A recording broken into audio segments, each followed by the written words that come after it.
So the other week I picked up this in the supermarket, new to my area. I had Baskin Robbins ice cream years ago back in England. There was like one store, and I think in the whole country. There's obviously a few more here in Canada. I imagine there's loads still in the US. I ate that entire tub. This was gold medal ribbon, creamy chocolate and vanilla ice creams ribboned with golden caramel. And it was quite nice. A lot of overrun, but still quite nice. And this morning I picked up this one, which is cookie dough, chocolate chip cookie dough. So vanilla ice cream with cookie dough, chocolate chips. Let's look at this one and try and remake it. So first things first, we need to look at the ingredients. I'm going to put up 2 pictures on the screen here with my ugly mug in the middle. Let's look at the information we've got available. I need my glasses.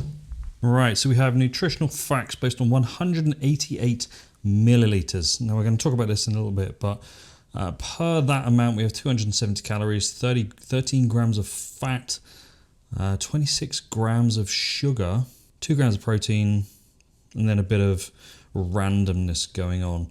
It's kind of normal stuff. Modified milk ingredients, cream, sugars, which is sugar and glucose, and then the cookie dough pieces, which are wheat flour sugar, glucose, brown sugar, water, cream, soybean oil, salt, baking soda, and natural flavoring. Very normal stuff. Chocolate chips, sugar, unsweetened chocolate, and cocoa butter, and then the whole list of stabilizers. Now this is the bit that gets me. Monodiglycerides, which is an emulsifier, and then guar, carabine gum, which is tara gum, cellulose gum, carrageenan, and then the flavorings, natural and artificial, and caramel color. You do not need all of those, but they will be using those because of how they make it, because the extreme high level of overrun, they are going to require all of those to maintain some kind of structure. After it's made, it's shipped around the country, and then the United States is a big country, so shipping it end to end, you gotta kind of keep the stability of that ice cream, taking it out of deep freeze, putting it in trucks, taking it from the trucks, putting it in stores, then the stores putting it in their freezers. All these kind of things change how ice cream ends up for you when you buy it. So do I agree with the amount of stabilizers they use? No, but I understand why they're doing it. With that aside, let's look at how much overrun there is in this. We know this is 946 milliliters, yeah? With the increased solids that we're adding to our liquid, we can assume water is a 1-for-1 milliliters to grams, okay? But with our increased solids from our sugars and our milk powders and stuff like that, we can safely assume that 946 milliliters will equate to 1 kilo, 1,000 grams of liquid base. So if we weigh this, subtract this, we will know how much that ice cream weighs in the tub. So we'll weigh that first. That tub weighs 34 grams, 588 grams minus that. So let's just say 550 grams, okay? 550 grams of that. So we know how much overrun there is. They've taken our approximately 500 grams worth of ice cream base. They've doubled the size.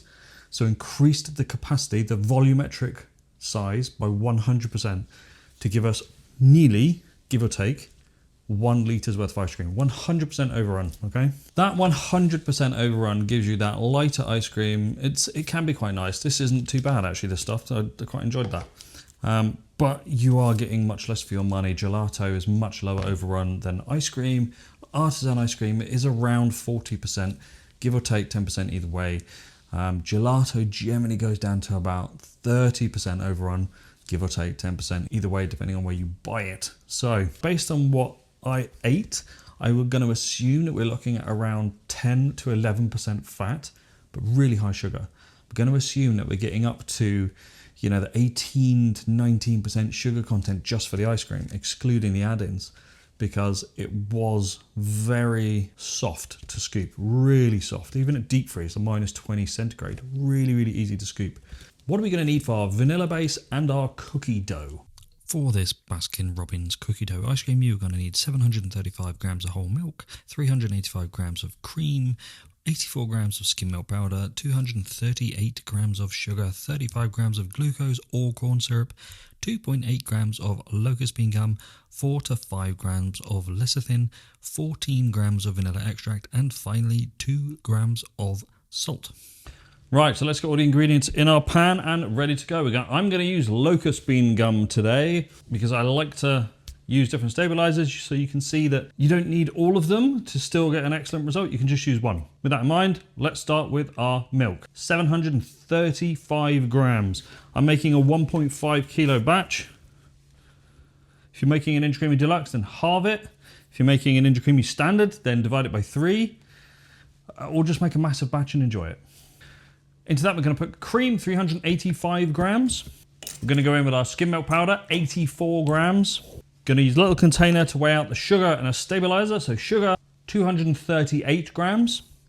Into that, I'm going to put my stabilizer and emulsifier. So like I said, I'm using Locust Bean gum, 2.8 grams. Honestly, if I could pick my top 2 single-use stabilizers, it would be Tara gum and Locust Bean gum. And out of those 2, Locust Bean gum would be first. And lecithin, I'm using powdered sunflower lecithin. Use whatever lecithin you have. We're going straight in with 4 grams. You can increase that a little bit, but there's no real need. Let's stir that together. In that goes as well. Let's give that a nice stir because we're going to put in the last couple of ingredients, which is our glucose. I'm actually just going to use corn syrup here, but use glucose. Absolutely. This is not high fructose corn syrup. Just to say that again, I never use that in ice cream at all. 35 grams. Not putting a huge amount in. It is going to affect the freezing point ever so slightly, but it's more about boosting the vanilla flavor that we're going to put in right at the end. So there's everything in. Just going to stir this together now and get it on heat, and we're going to bring it up to 80-85C for about 2 to 5 minutes. And then we're going to bring it back, add our vanilla, and go from there. What I will do is add the vanilla powder as well as vanilla extract. This is my homemade vanilla extract, just off the shelf is fine. So let's get that on heat and tidy this all up. So whilst our base is heating up, let's talk about the cookie dough. Before we start, we're going to need heat treated all-purpose or plain flour, depending on where you're from. To do that, 350 Fahrenheit, which is this in centigrade, and leave it in there on a baking tray for 10 to 15 minutes. That kills all bacteria and you're good to go. If you don't want to do that, that's fine, that's up to you. But that's what I do. So what are we going to need for that?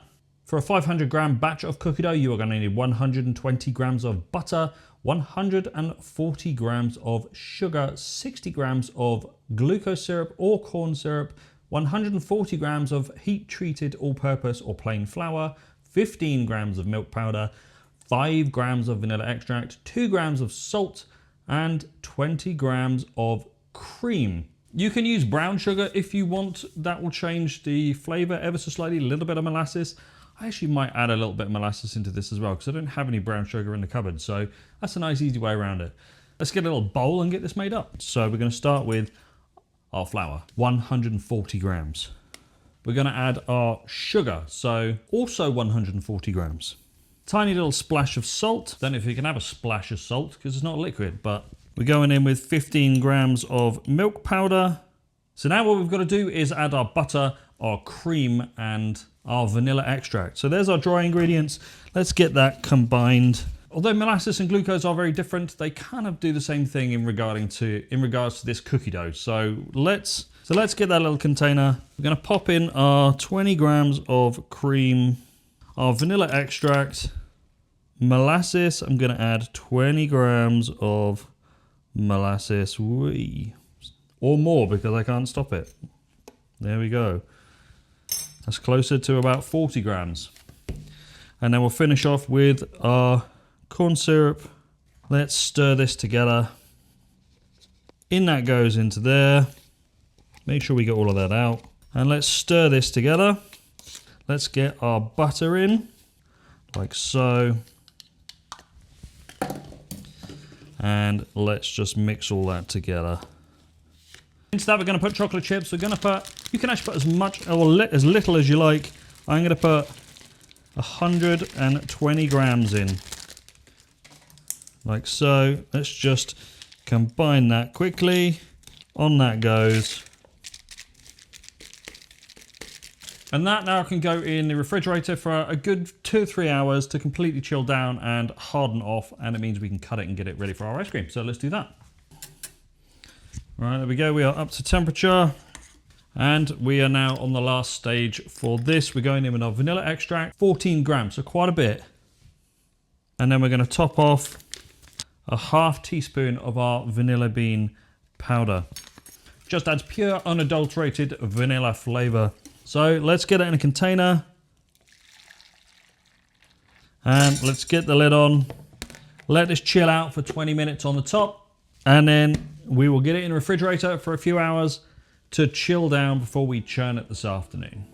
So once the base is completely chilled down, we're going to get this churning in the machine. The machine is pre-chilled as normal, and chop up the cookie dough into little cubes, or basically any shape that you want, and get it in a container ready for use in a moment.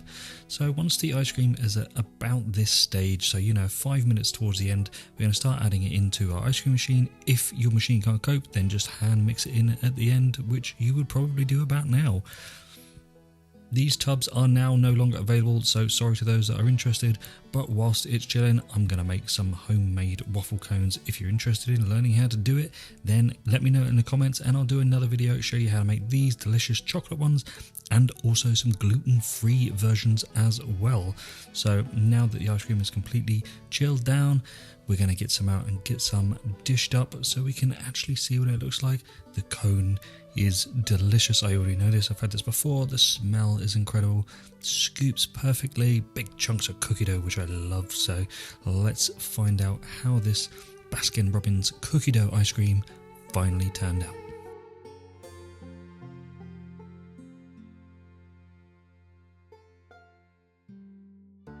There we go, homemade Baskin Robbins cookie dough ice cream, vanilla ice cream base with slightly malted cookie dough with chocolate chips in a homemade chocolate waffle cone. Let's go. Delicious ice cream, beautiful vanilla flavor with that cookie dough in there. It's delicious.